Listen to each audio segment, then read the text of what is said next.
Welcome to Write 015 Developmental Writing.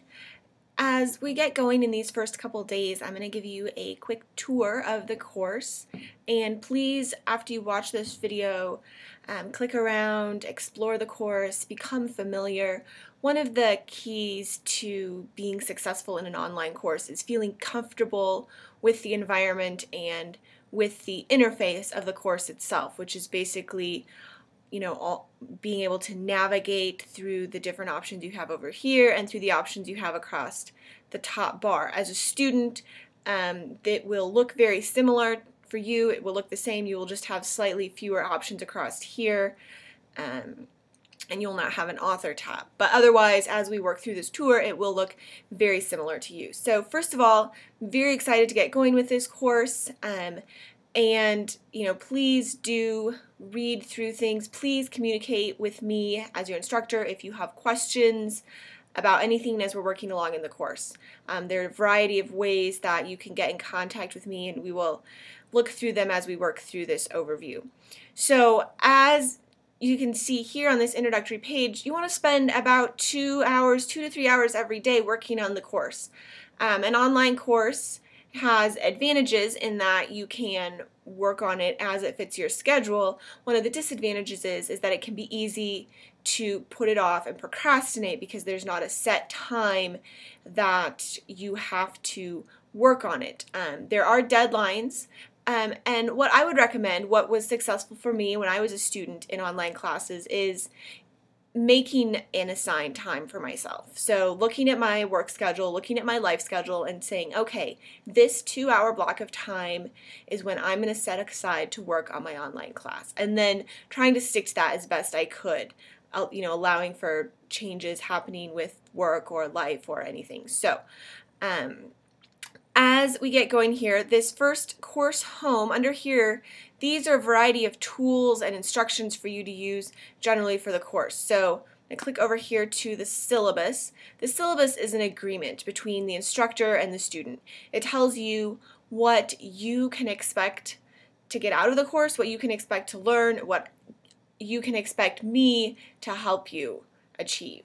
Right? So these course objectives, these are the goals for the course.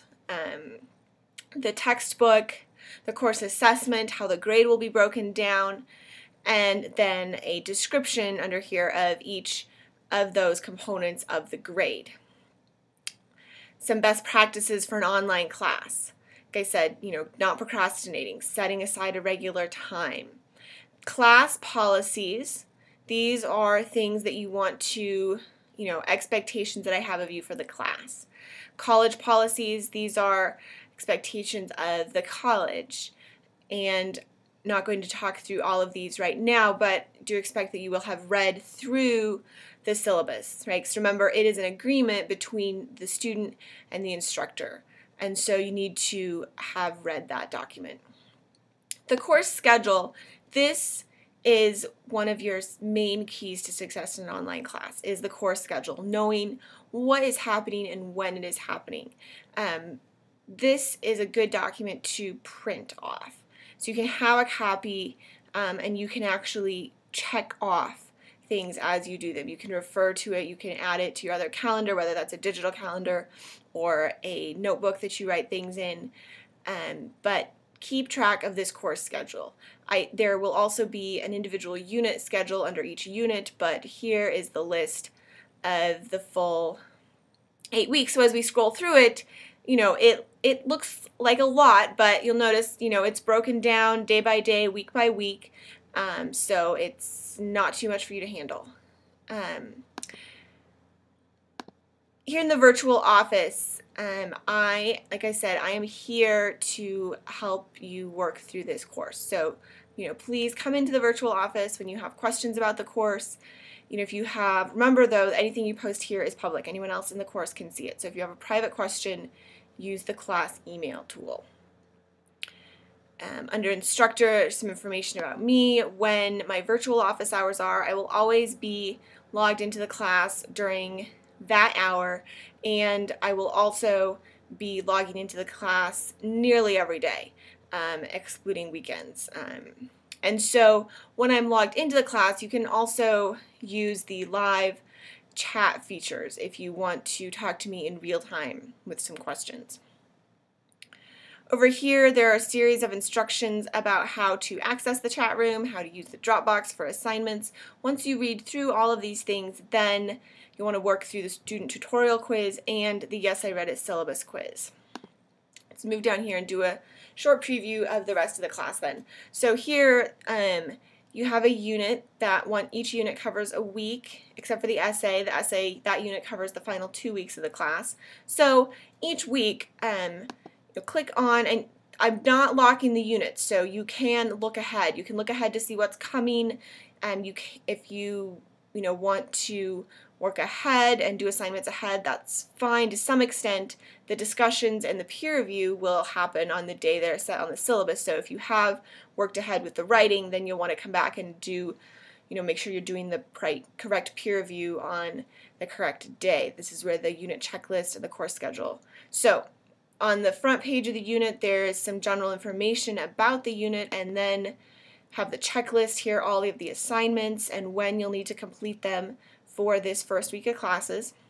So you see we've got the first sort of day and a half to get oriented in the course, and then we start jumping in with the material of the course. So this first week we're going to be talking a lot about the writing process, right? Because writing, it is a process. It's not, sit down, type up a paper, submit it, it's done. Writing is a process. Thinking about what am I going to write about? How am I going to organize it? Actually doing the drafting, and then going back and working through the revision process, polishing, maybe reorganizing, maybe looking at which words have been chosen. So it's also not a linear process. There are a series of steps in the writing process that we'll talk through this week, but as we'll talk as we go through them, they don't always have to happen in the order they're listed. Right? You might, depending on your writing style, you might come at them in a slightly different order.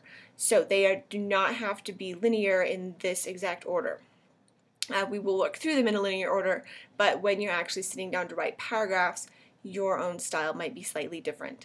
Then at the end of this week, we will look at a brief introduction to the 5 major types of writing. Then, over the next several weeks, each week we will spend going more in depth with each of those 5 styles. So here we'll look at expository writing next in week 2, and under each type of writing we'll have 2 subcategories. So here we've got exemplification and division classification. There's a chapter in your textbook that corresponds with each of these styles of writing, and as we work through the unit, you'll read through the chapter, we'll do discussion, and then we'll do peer review. Pull this unit checklist up. So you can see the first day of the week on Monday, you'll read through the chapter and answer discussion questions with your classmates. Then on Tuesday, we'll do peer review. So sometime later on Monday or on Tuesday morning is when you need to work on writing the first draft of your paragraph. You'll submit the drafts of your paragraph, and you'll give each other feedback and comments for revising them, and then the revision of the paragraph is due on Wednesday. Then on Wednesday, we will also start the next chapter. So Wednesday is a transition day. Wednesday, you will finish the revision on your first paragraph, and then you'll read the chapter, and these chapters are short. Like I said, the first week of class is the heaviest reading. The rest of it, the readings are fairly short. We'll read through the chapter and then do the discussion questions on Wednesday. Thursday is when you'll do the peer review, so either later in the day on Wednesday or Thursday morning you want to write the draft of your paragraph and put it in the peer review, and then the rest of Thursday and Friday you'll work on revising that second paragraph and then submitting it on Friday.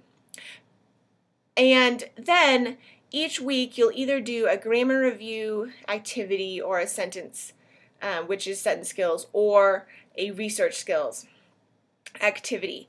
These are due on Friday. It is up to you whether you do the whole activity on Friday or if you want to work on that project throughout the week, but it is due on Friday.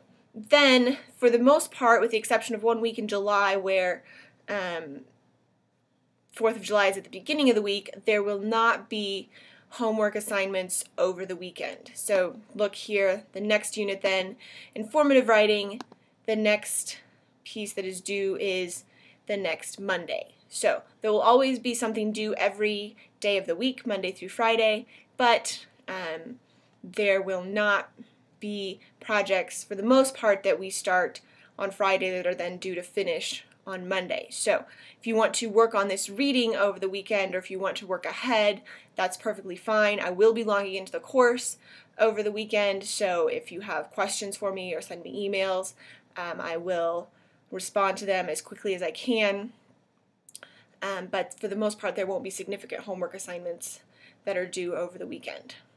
All right, so as you can see, then this week there is a research skills journal activity, so it alternates. Let's jump ahead here. The last 2 weeks of class, we'll be looking at the essay. We'll work through 2 different essay assignments and a final research skills activity. Down here at the bottom is a list of resources. This resources unit, there are no assignments in this unit, and these materials are designed to help you work through the assignments in the other units. So there are some tips and guidelines for doing peer review and revisions. There is a final draft checklist, and there is a tutorial in here on using track changes in words, and then there is a link to other reference resources that are linked through the library here at MCC. So as you are working through the course, please, again, don't hesitate to contact me with any questions. They're about, class assignments, class content, using the class interface. If you're having a lot of technical difficulties using the course interface, there is a help desk you can use. You can also contact Jan Hartman, who is the distance ed coordinator, and she can possibly help you also. Down here there is information in the virtual office. If you have technical questions about using the website, the class course, and there's Jan Hartman, her name and her phone number and her email address. There's also tech support available through Pearson that you can access through the help desk. So there are lots of resources here to help you when you have questions, and so please don't hesitate to ask or get in contact with me if you're having problems with something.